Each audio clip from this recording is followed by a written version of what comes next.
11 tahun Mbak udah menjalani hidup vegetarian. Terus kemudian banyak pertanyaan, orang bertanya 11 tahun bisa survive? Izinkan saya bercerita kepada teman-teman perjalanan 11 tahun ini yang banyak lika-likunya, perjalanan yang banyak sekali tantangannya, tapi memberikan dampak yang luar biasa di kehidupan saya, baik secara sisi emosional, secara sisi spiritual, dan juga secara sisi kesehatan. Bersama dengan saya Lisa, saya akan bercerita mengenai perjalanan hidup saya menjadi seorang vegetarian.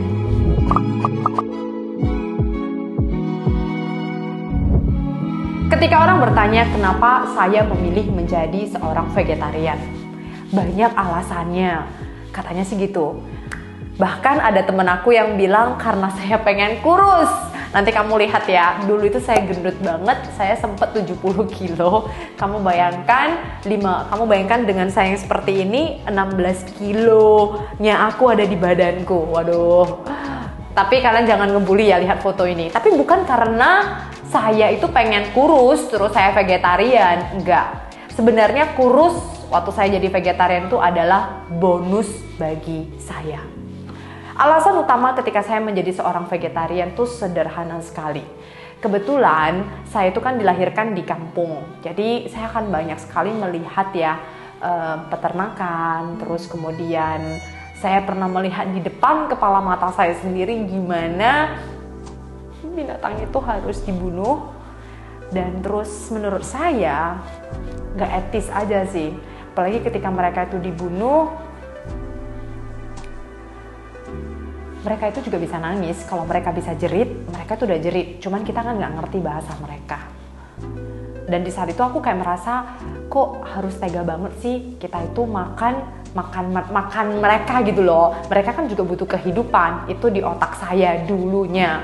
Makanya dulu itu saya cuman kurangi makan daging aja. Sampai 2010 saya berani memutuskan, I think aku nggak bisa begini terus, saya nggak akan bisa move forward kalau saya terus menjalani yang ya kadang-kadang makan, kadang-kadang enggak, kadang-kadang makan, kadang-kadang enggak. Jadi nggak ada sebuah kebulatan tekad untuk berani say I am vegetarian. Jadi saya masih ingat tuh tahun baru 2009.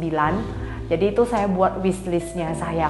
Per mulai besok kuatkan hati aku harus menjadi seorang vegetarian.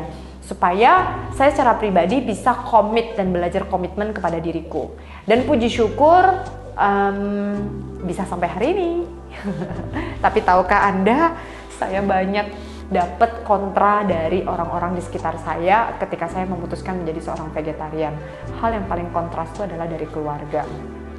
Keluarga nggak pernah setuju awalnya ketika saya menjadi seorang vegetarian. Banyak ketakutan, ayo jujur loh. Ketakutan sulit dapat jodoh. Ketakutan kalau hangout temen gak akan bakalan keluar sama lu. Ketakutan kalau ke kondangan mau makan apa. Ketakutannya banyak banget kalau jalan-jalan gimana. Itu ketakutan yang pernah saya alami kok. Saya alami itu dan banyak banget ketakutan itu terngiang di otakku. Tapi apakah ketakutan itu membuat saya berhenti? Justru karena saya itu orangnya suka tantangan, ketakutan itu saya jalani, saya pelan-pelan memberitahukan kepada orang tua saya. Saya berharap orang tua saya bisa mengerti, saya berharap mereka juga bisa menghargai keputusan saya. Ya wes, 2010 itu kan aku mulai tuh vegetarian. Makan, pokoknya vegetarian aku itu awalnya cuma satu aja. Yang penting aku tidak makan makanan yang bisa yang ada darahnya gitu deh, atau makan makanan hewan deh. Pokoknya itu aja dulu. Itu pelan-pelan saya belajar dengan cara bagaimana ketika saya nampak makanannya itu ada sup. Oke, confirm supnya udah nggak akan saya makan lagi. Ketika saya lihat tuh ada supnya, misalnya ada daging, no. Jadi mungkin teman-teman yang mau belajar, di awalnya itu saya belajar caranya adalah seperti itu. Pokoknya makanannya itu semudah itu doang. Yang penting tempe, tahu, kentang, that's all. Nah, karena aku tipikal orang yang suka jalan-jalan, gimana bisa survive kalau jalan-jalan menjadi seorang vegetarian dan vegan? Aku heran kalau ada yang nanya begini sih. Ya biasa aja, cuman yang membuat kita beda itu makan. Nah, menurut gua sih pertanyaan ini memang wajar kalau ditanyakan orang-orang, apalagi orang yang lagi belajar menjadi seorang vegetarian, takut nanti pergi jalan-jalan gak bisa makan.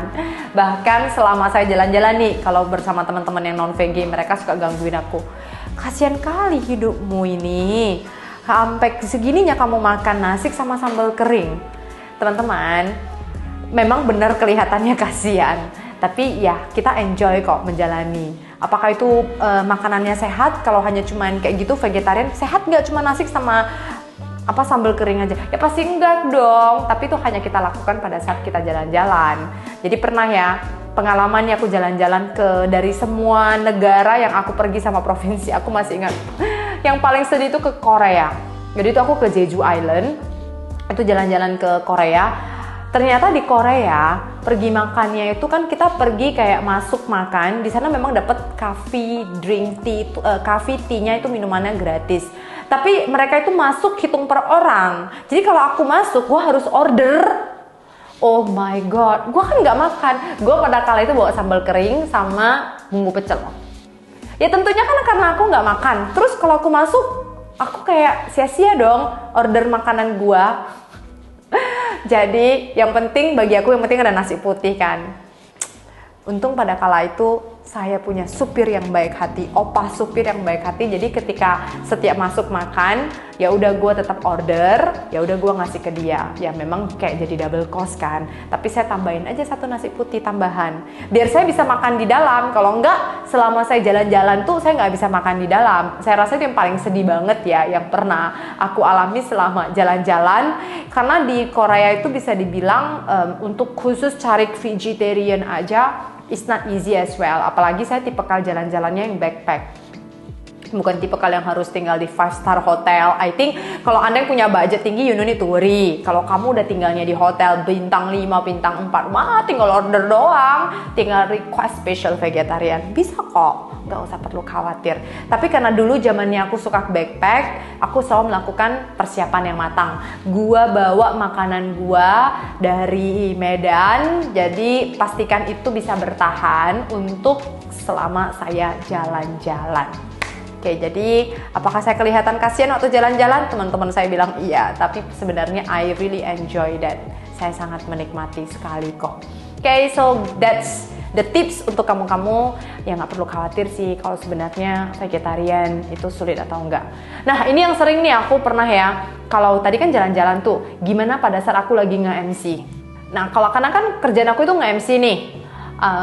Aku kalau lagi dinas kerja atau training di luar kota, itu juga sama pertanyaannya, sulit nggak? Aduh, jawabannya juga sama. Karena kan kadang-kadang kita training atau saya ngebawain acara, aku nggak mau buat IO-nya susah, nggak mau buat mereka bingung. Apalagi kadang-kadang ketemu IO yang tanya, hah nggak makan daging, gimana makannya bu? Gitu. Saya juga kalau teringat ngakak ya, kadang-kadang bingung ya. Ada pernah satu kejadian, tahu nggak teman-teman? Kejadian ini adalah saya nge-MC, saya berlagak gaya loh. Apalah, nanti saya bisa order makan. Tapi saya bisa order makannya itu bisa panggil GrabFood atau Gojek gitu kan. Tapi ternyata waktunya udah mepet banget. Jadi kita rupanya disuruh gather makan bersama-sama dengan pemimpin-pemimpinnya. Terakhir di Sacang cuma makan nasi dengan apa? Pakai yang paling jitu, cabai potong pakai kecap asin. Dan pada kala itu saya harus berusaha makan di ujung sudut dan baru saya duduk meeting. Karena kenapa? Saya takut nanti orang tuh memikirkan kasihan banget gua. Karena saya udah nggak bisa suruh chefnya udah masak lagi kan. Jadi inilah akibat tidak mau melakukan persiapan yang matang pada kala itu. Nah, oh ya ngomong-ngomong, gimana untuk Anda yang suka mendaki gunung? Saya itu juga suka mendaki gunung sama suka alam. Pengalaman saya mendaki Gunung Semeru. Oke. Jadi saya pada kala itu cari tour guide yang bareng-barengan kami untuk sama-sama teman-teman aku yang vegetarian. Sebenarnya mereka nggak vegetarian, tapi no choice karena kami bertiga ada vegetarian, 2 non vegetarian. Mbaknya sampai nanya kami, itu gimana masak ya? Cuman makan tempe, makan tahu, kentangnya dicelupin, terus gitu doang. Gimana makan gitu, pakai jagung. Dan at the end, Mbaknya terkejut. Ternyata orang vegetarian juga bisa punya semangat mendaki ya.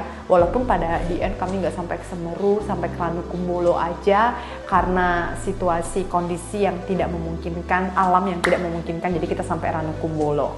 Supaya ke depannya bisa sampai ke Semeru. So untuk teman-teman lihat kan, saya yang punya jiwa petualang pun jalan-jalan, terus kemudian kerja saya yang banyak di luar, itu juga bisa survive. Tapi dalam kehidupan sehari-hari saya lebih banyaknya bontot makan. Jadi mungkin ini bisa membantu tips untuk teman-teman, nggak perlu khawatir sih untuk menjadi seorang vegetarian. So sampai di sini cerita gue tentang perjalanan saya menjadi seorang vegetarian. Awal mulanya karena memang pure is cinta kasih. Karena memang saya kasihan banget sama binatang tersebut. Saya cuma berharap kepada teman-teman, kalau Anda memang punya jiwa kasihan itu nggak apa-apa kok. Anda berani speak out untuk belajar mengurangi makan daging. Karena setelah saya mengurangi makan daging, masih banyak lagi manfaat yang saya dapetin. Tapi saya akan bahas di next episode. Saya akan bahas apa manfaat-manfaat yang saya dapetin selama saya menjadi seorang vegetarian. So, that's all from me. Semoga ini bermanfaat untuk teman-teman. Bagi Anda yang pengen menjadi seorang vegetarian dan vegan, Anda boleh memberikan pertanyaan kepada saya. Semoga sharing saya bermanfaat. Jika Anda suka dengan video ini, silakan like, comment, and subscribe. Jika saya memilih menjadi seorang vegetarian karena menurut saya, hewan juga berhak memiliki kehidupan. Kalau Anda juga memiliki pemikiran yang sama, yuk bervegetarian. Sampai jumpa di next episode. Bye-bye. Sharing is caring, but it's more than that. Sharing is life changing.